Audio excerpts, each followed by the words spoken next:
intéressant de voir que justement ce sujet de revenu management est dans la bouche de beaucoup de personnes et beaucoup de monde se pose des questions sur ce que c'est.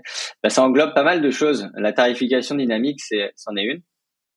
Après, c'est un sujet à part entière. Je dirais même c'est un métier à part entière.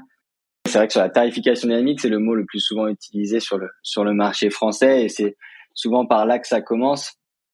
L'idée, c'est de suivre le marché en temps réel, donc de suivre l'offre et la demande en temps réel pour que les prix s'ajustent automatiquement en fonction de ça. Mais par contre, c'est un concept qui est utilisé depuis des décennies par les hôtels, les compagnies aériennes, qui investissent des millions d'euros eux, chaque année dans leur stratégie de revenu management pour une simple et bonne raison, c'est que ça rend leur business plus rentable. C'est un concept qui se démocratise un peu partout. Mais c'est quelque chose qui fonctionne très bien sur la location courte durée. L'idée, c'est de suivre les tendances d'occupation de votre secteur de manière assez précise. Mais concrètement, c'est quoi? C'est de l'intelligence artificielle? C'est quoi? On peut appeler ça un peu d'intelligence artificielle. Après, c'est quand même des humains qui ont construit la technologie de A à Z.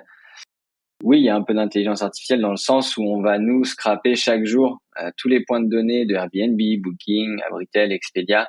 Donc, on capture des millions de points de données chaque jour. Et puis après, l'idée, c'est de les traiter correctement et de les rendre faciles à utiliser pour l'utilisateur final. Et c'est comparé par rapport à des chiffres de l'année passée, c'est ça?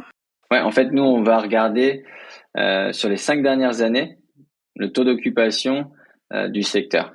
Donc là, en prenant l'année Covid avec des pincettes, bien sûr. Mais l'idée, c'est que là où une agence habituelle va appliquer un prix jour semaine, un prix jour week-end, un prix vacances, un prix jour férié, événement, nous, on a la saisonnalité du marché 365 jours par an sur les 5 dernières années. Et on regarde aussi ce qui se passe sur le futur, sur les 12 prochains mois. Donc, c'est-à-dire que sur les 12 prochains mois, on est capable de dire le 15 juillet qui vient, quel est le taux d'occupation du secteur. Et ça, chaque jour de l'année, c'est mis à jour.